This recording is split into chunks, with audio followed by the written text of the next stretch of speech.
Winnie Nwagi atandise ebintu bya Rema Namakula ebyokugamba nti make it special, make it special, make it special. Atukanirizaako omukoto gaffe omuganzi gumanyikiddwa nga Uganda mu Kamoli amanya ne Robert Peter Ntambi James Rich Boy Maxudi Junior.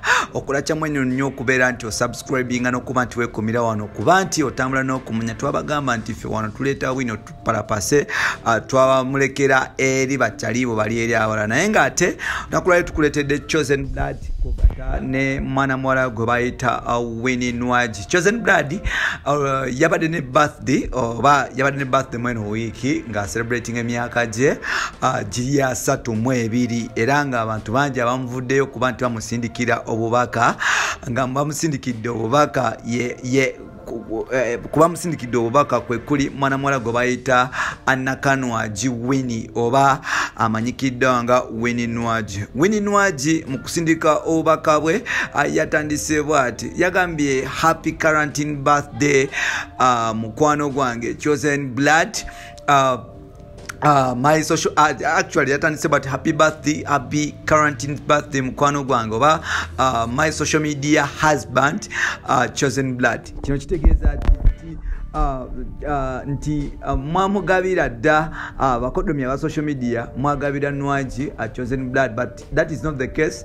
Anagamba nti happy many more years ezijja naye ate namugamba nti tekako make it special. Ekitegeeza nti Winnie Nwagi yagambye Chosen Blood nagamba nti ku birthday yo njagala tukifuule ya njawulo, njagala onfulire ddala omusajja omukyala ow'amaka onzije ku social media oba love ya in-laws wabule fuke official nga bineno tujukira mu myaka nga 2016 anzijukira mwena abajukira mbaga ya Rema Namakula yali birthday party ya Rema Namakula yavayo nagamba Edisa Musuza nga David Rutaya akamala kuyimba but namugamba nti baby make it special. Winnie Nwagi naye atandise okuba nti ademandinga embaga okuva ewa Chosen Blood. Chosen Blood tumanyi nti oba ali ready okuba nti asetolinga sawa zino kubanga akyali muvubuka muto atenga yomu kubavuka balungi mu entertainment industry ye Kampala oba mu bayimbe Uganda. Chosen Blood ayinza okubanga ali omu kubasooka 10 okuba nti bali handsome. So nolwekyo Chosen Blood atunulirwa abakyala abangi nnyo mu Kampala waweru we Kampala ne ku Africa continent at large naye nga ate okuba nti atunuliddwa abakyala bangi tekimugana kuba nti afuuka special eri omuntu omu gwamaze ebbanga nga beerigomba naye, that is Winnie Nwagi oba amanyikiddwa nga Winnie Nwagi. Chosen Blood no yasoka kwagala chali oba muwala gwe bayita Walden bali bamuyita Walden, yes bali bamuyita Walden nava ku Walden awo mpola mpola ne bagenda ukao bagenda okizula nti ba Luganda bweto relationship bweto nefa mpola mpola. Chosen Blood nakoma wane Kampala anatandika okuba nti atokosa amatoke ku bakyala but wayo yagikubye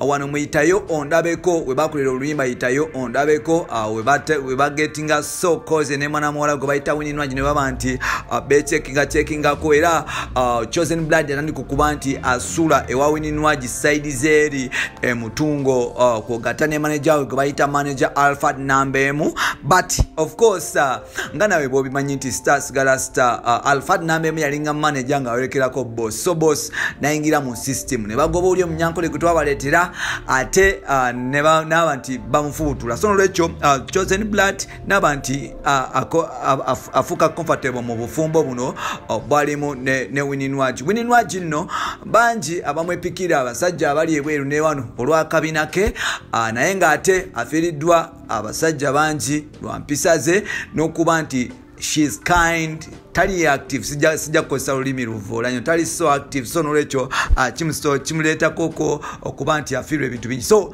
bino n'ebirala byoba olina mu episodes zaffe ziddako. Winnie Nwagi asabye Chosen Blood embaga munnange naye tuyinza okulaba nti atambula nga Rema bwe yatambula nalekawo Kenzo nagenda ewa mwana mulezi gwe bayita Dr. Hamza Sebunya. Bino n'ebirala byoba olina mu episodes zaffe ziddako. You can follow me on TikTok Jimsal16, then on Twitter Jimsal16, then on Facebook Nkosa Ntambi Jimsal. Tujja kubanga tukwatagana mpola mpola. Bye bye.